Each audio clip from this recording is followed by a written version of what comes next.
pues precisamente saludamos a esta hora al ministro de Hacienda, José Manuel Restrepo. Ministro, feliz semana, gracias por atendernos. Muy buenos días, un saludo Jenny, un saludo a todos los televidentes y participantes aquí de Red Más Noticias. Claro que sí, pues como usted escuchaba en la nota de nuestro periodista Ismael, una de las palabras claves es eso que usted ha venido buscando una y otra vez en esta nueva reforma tributaria o reforma de inversión social, así se le conoce ahora. El consenso, ¿cómo va ese consenso, ministro?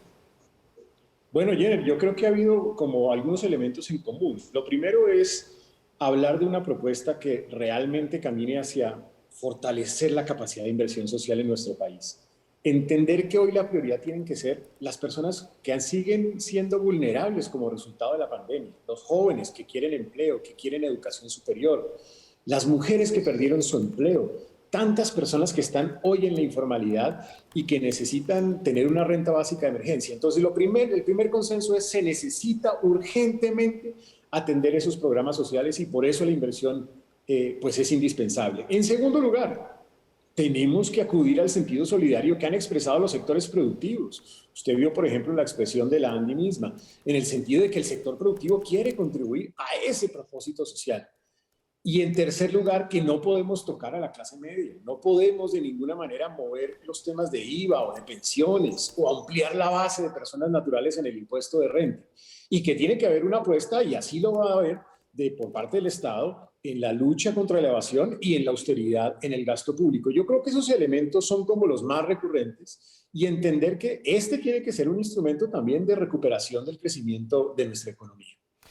Usted, ministro, ha encabezado una propuesta que es bien interesante, y es que mucho se ha hablado de la reforma tributaria, fue uno de los motivos, de los detonantes de este paro nacional que continúa, y en la posibilidad de que no solamente protestemos, claro, en las calles, muy válido, pero que también propongamos. Y hay una iniciativa para que entremos a una página web y planteemos nuestras propuestas, los ciudadanos del común. ¿En qué consiste? ¿Cómo está estructurada esa propuesta? Pues básicamente, Jenner, lo que nosotros hemos querido, incluso lo arrancamos desde el fin de semana, ya empezamos a recibir una cantidad de mensajes en una plataforma que es inversionsocial.com.co, en donde las personas pueden dar sus opiniones, pueden incluso documentarse sobre los foros que hemos venido teniendo, sobre los comunicados de los distintos actores que han hecho propuestas, sobre documentos de interés, pueden dejar su opinión, pueden dejar respuesta incluso a preguntas frecuentes más importantes. Un poco es participación, o sea, lo que queremos a través de este instrumento es participación también de la ciudadanía.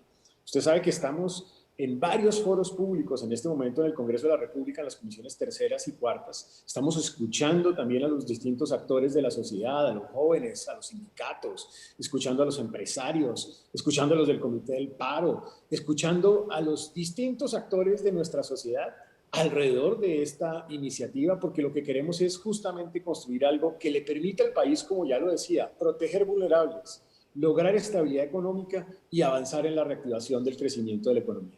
Ministro, ¿seguimos hablando de una suma de 14 billones de pesos?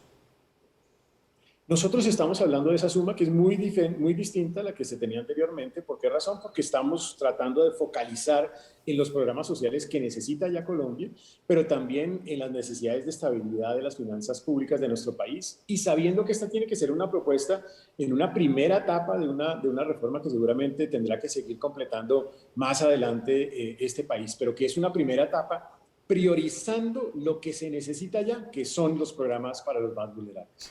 Ministro, ¿y cómo ve usted el ambiente cuando usted nos ha hablado de estos consensos, cuando nos habla de los puntos básicos, de los jóvenes, de las mujeres, de que paguen los que más tienen, de no tocar a la clase media, de fortalecer la innovación, de que tengamos un plan de austeridad, de que nos apretemos el cinturón? ¿Los partidos están copiando? Es decir, ¿esta propuesta de reforma se va a presentar este año, se va a presentar durante este gobierno, o esto ya estaríamos pensando para años posteriores, y más en época preelectoral por los partidos? Se lo pregunto, ministro. Es una buena pregunta. Estamos haciendo todos los esfuerzos para hacer el máximo aprovechamiento de esta legislatura. Lo estamos haciendo incluso en el marco del Congreso de la República. Estamos invitando a que todos entendamos, los colombianos entendamos, que lo social no da espera. que nosotros no podemos descuidar los sueños aplazados de los jóvenes por educarse y por lograr además universalización de acceso a la educación superior gratuitamente para los más vulnerables, que los sueños de los jóvenes que quieren entrar a tener una oportunidad de empleo, eso no da espera, que no da espera las rentas de emergencia que tienen que recibir millones de familias en nuestro país que se acaban en el mes de junio, que no da espera tampoco las necesidades de la micro y de la pequeña empresa. Entonces, si realmente entendemos que todos estos programas sociales no dan espera, pues necesitamos darle una respuesta. Y yo creo que esa es una prioridad. Nosotros no podemos ser ajenos a esa realidad social. ¿Aspiran entonces a que sea presentada en esta legislatura? Pues aspiramos a que se aproveche al máximo esta legislatura. Yo creo que, insisto, lo social es tan importante, la estabilidad social es tan importante para el crecimiento que uno no puede pasar de largo. Ministro, el cambio de tema, bueno, está ligado a lo que está sucediendo en nuestro país y es que continúa el paro nacional, estamos entrando prácticamente a quinta semana de marchas, de protestas, válidas por supuesto, pero también de bloqueos y eso ha traído unas cifras realmente preocupantes. ¿Cuánto está perdiendo el país por estos bloqueos, que es el pedido que está haciendo el gobierno al Comité del Paro, levantar los bloqueos? Mire, yo soy un defensor de ese principio democrático, ese derecho que tienen las personas a hacer su protesta. Eso me parece que es legítimo y debe ser respetado. El punto es cuando ese derecho se convierte en vías de hecho, en actos vandálicos que destruyen la infraestructura pública o la infraestructura privada, o cuando esas vías de hecho se convierten en cierre de vías, porque es que ahí afectamos a los más vulnerables de nuestra sociedad. Miles de campesinos que hoy no pueden llevar sus productos, toneladas de productos que no pueden llegar a los mercados.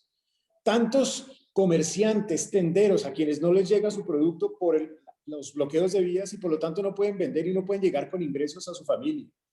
La elevación de costos, de precios para muchas personas pues de muy bajos recursos que no tienen cómo comprar hoy los productos. El costo total a la fecha es del orden de 10.8 billones de pesos. Es como si a cada familia le quitásemos casi 1 millón de pesos de su hogar. Imagínese usted. Y la pérdida, además, de los recursos que recibe la nación para poder seguir manteniendo programas sociales es de 1.46 billones de pesos. Es más o menos como si quitásemos en este momento 4 millones, de subsidios a la nómina de nuestro país. Eso no puede sucederse, para no hablar de las personas a quienes no les llega un oxígeno por el cierre de las vías y por lo tanto pues pueden perder su vida en los hospitales de nuestro país. Claro, es decir, estamos buscando con esta reforma de inversión social 14 billones de pesos y hasta el momento se han perdido 10 billones de pesos a raíz de los bloqueos. Ministro, una última pregunta. Quedamos muy preocupados con el anuncio que hizo, o el comentario mejor que hizo el presidente Iván Duque la semana pasada, en el sentido de que llamaba la atención a las calificadoras de riesgo por estas descalificaciones que se venían dando, en el caso de Colombia, de Standard & Poor's, pero pues dice él, mire, no nos pueden medir con relación a otros países en medio de una pandemia. ¿Vemos venir una próxima descalificación? A ver, nosotros recibimos ya la decisión por parte de Standard & Poor's. Nosotros hemos venido dialogando con los demás calificadores de riesgo. La realidad es que nosotros tenemos que mostrar también este esfuerzo de estabilidad fiscal, por eso estamos embarcados también en esta tarea y nosotros haremos todo lo posible por seguir preservando las calificaciones que tienen las otras calificadoras de riesgo, sabiendo pues la realidad propia de nuestro país, sabiendo además, y de pronto es la expresión del presidente, es que es muy importante saber que nosotros tuvimos que enfrentar la peor situación económica de la historia de este país, que tuvimos después de haber tenido el mejor resultado en déficit fiscal en 8 años en Colombia, superávit fiscal primario, la tasa de crecimiento más alta para toda América Latina, una pandemia que naturalmente disminuyó el crecimiento, que generó la urgencia de destinar recursos. Acabo de estar en una reunión en la OECD de ministros de Hacienda y se destacó el esfuerzo de Colombia por hacer una gran inversión social en medio de esa pandemia, 11% del Producto Interno Bruto. Y eso evitó que se dieran pues resultados apocalípticos que otros esperaban mucho peores para el año 2020. Luego lo vemos con los resultados. Colombia es de los países hoy de la OECD que más va a recuperarse rápidamente y la OECD lo dice, 7.6% de crecimiento para este año 2021. Entonces, claro que tuvimos que hacer un esfuerzo y yo creo que eso hay que entenderlo. en el contexto que estamos viviendo actualmente. Ministro, finalmente, el pronóstico de crecimiento según la OCDE para Colombia este año, que realmente es bueno, inclusive tenemos pronóstico para el próximo año. El pronóstico de crecimiento para este año por parte de la OCDE es del orden de 7.6%, sería uno de los más altos para países OECD, y para el siguiente año esperan algo cercano al 4%. Nosotros por el momento estamos en la línea de nuestra expectativa de crecimiento al 5% y el próximo año un poco por encima del 4%. Y estamos haciendo todos los esfuerzos por seguir contribuyendo a esta reactivación y crecimiento de la economía.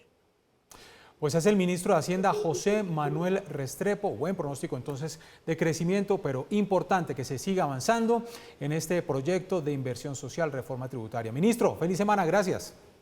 Muchas gracias, Jelen. Un saludo a todos los televidentes.